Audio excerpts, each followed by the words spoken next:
मध्य प्रदेश मुख्यमंत्री डॉक्टर मोहन यादव जी ने आज मंत्रिमंडल के सदस्यों के साथ महेश्वर स्थित नर्मदा अहिल्या घाट पर मां नर्मदा जी की पूजा अर्चना कर प्रदेशवासियों की खुशहाली व सुख समृद्धि की कामना की। महेश्वर में लोकमाता रानी अहिल्याबाई होलकर जी की 300वीं जयंती वर्ष पर मंत्री परिषद के सदस्यों के साथ ऐतिहासिक किले में राजगादी का दर्शन एवं लोकमाता जी की प्रतिमा पर पुष्पांजलि अर्पित कर नमन किया। भारत की सांस्कृतिक चेतना, मठ मंदिरों के निर्माण एवं जीर्णोद्धार के लिए लोकमाता के अतुलनीय योगदान को सर्वदा याद किया जाएगा। लोकमाता देवी अहिल्याबाई जी के 300वें जयंती वर्ष पर उनकी स्मृति और सुशासन के प्रति उनके अद्वितीय योगदान को सम्मानित करने के लिए प्रदेश सरकार ने महेश्वर में कैबिनेट बैठक आयोजित करने का निर्णय लिया है। देवी अहिल्याबाई जी की उदारता, निस्वार्थ सेवा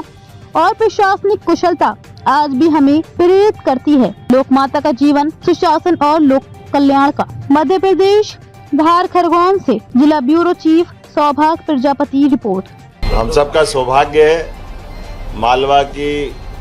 होलकर साम्राज्य की महारानी अहिल्याबाई का 300वां जन्मोत्सव चल रहा है। ऐसे में मध्य प्रदेश सरकार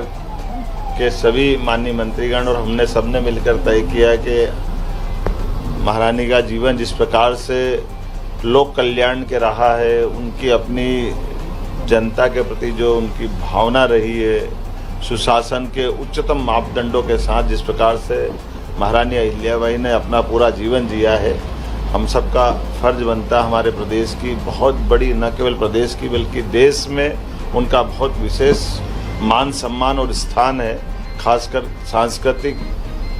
दृष्टिकोण से उनने अखंड भारत की कल्पना की। भले उनका राज्य छोटा था लेकिन मन की उदारता और मन का भाव बहुत बड़ा था,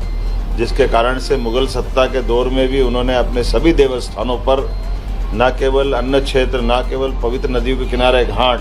बल्कि देवालयों का भी निर्माण कराया है। और कहाँ मानसरोवर, कहाँ रामेश्वरम, कहाँ द्वारका, कहाँ विश्वनाथ बाबा का धाम, हर स्थान पर व्यक्तिगत चिंता करके समान रूप से राज्य संचालन भी किया। और एक तरह से उस समय का उनका उदात्त दृष्टिकोण दुनिया ने देखा और एक इतनी कठिन परिस्थितियों में भी उनने समान रूप से एक प्रकार से शासक को अपने जीवन में कितनी कठोरतम भावना रखना पड़ती है। पति चले गए, बेटा चला गया, ससुर चले गए, जीवन में निराशा ही निराशा, लेकिन उनके मन में आशा अपनी जनता के प्रति, शासन के प्रति, भविष्य की संभावनाओं के प्रति, उसका एक बहुत उदात्त उदाहरण अगर कहीं किसी देखा जाएगा तो 300 साल में महारानी अहिल्याबाई का वाकई वो अद्भुत दृष्टिकोण है। जब उनने अपने शासन में भी बेरोजगारों को रोजगार दिलाने के लिए माहेश्वरी साड़ी जनता के सामने ला करके बुनकरों को प्रोत्साहन दिया, हमारे अपने किसानों के लिए कुएं बनवा करके उनकी सिंचाई का साधन उपलब्ध कराया, बगीचों के प्रति प्रोत्साहन देके 10 बीघा में 1 बीघा में फलोद्यान शासन को दो, 9 बीघा का आप आनंद लो। एक एक काम उनका तत्समय उठाया गया, वो आज भी हम सबके लिए समसामयिक है, आज भी उपयोगी है लोक हितैषी निर्णयों के लिए। अहिल्या माता का नाम लेने मात्र से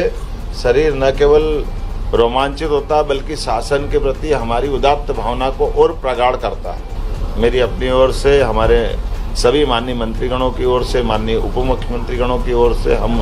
मां नर्मदा के किनारे आज उनको हम स्मरण करने भी आए और उनको सामने रख करके सुशासन के नए दौर में हम पहुंचेंगे। जनता उनकी उन सारी बातों को एक बार फिर जाने समझे, इसके पीछे यही भाव है। खास करके अब जब नदी के किनारे माँ गंगा यमुना के किनारे अगर प्रयागराज में कुंभ हो रहा है, जहाँ लोक हितैषी सनातन संस्कृति के कई सारे स्वनाम धन्य हमारे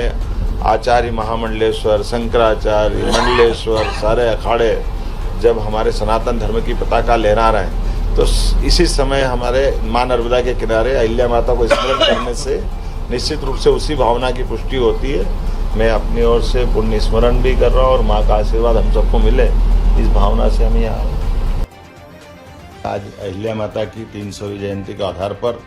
हम माँ अहिल्या की राजधानी माँ नर्मदा के किनारे कैबिनेट करने जा रहे हैं, जहाँ हम अपनी मातृशक्ति के सशक्तिकरण की दिशा में एक मिशन को भी लोकार्पण करेंगे। साथ ही साथ उससे बढ़कर के हमारे लिए धार्मिक शहरों में हम शराबबंदी के एक बड़े निर्णय की तरफ बढ़ रहे हैं। उम्मीद कर रहा हूं कि जिस प्रकार से वर्तमान के समय में शराब के कारण से कई घर बर्बाद हो जाते हैं, बीमारियां आती है, हॉस्पिटल और कई खर्चे बढ़ जाते हैं, और उससे बढ़कर के ये अशांति और कई कारण से घर तोड़ने के एक अलग उपक्रम के माध्यम से शराब अपनी बीमारी फैलाती है, जिसमें खास करके महिलाएं, बच्चों, इनको बहुत कष्ट होता है। हम उम्मीद कर रहे हैं सुश्री प्रधानमंत्री के नेतृत्व में सुशासन की तरफ बढ़े, महिला, किसान, युवा, गरीब सबके जीवन में बेहतरी हो, और इसके कारण से ऐसे कई निर्णय हम करने वाले हैं जिस निर्णय के कारण से माँ अहिल्या की आज की 300वीं जयंती के अवसर पर होने वाली कैबिनेट सार्थक होगी।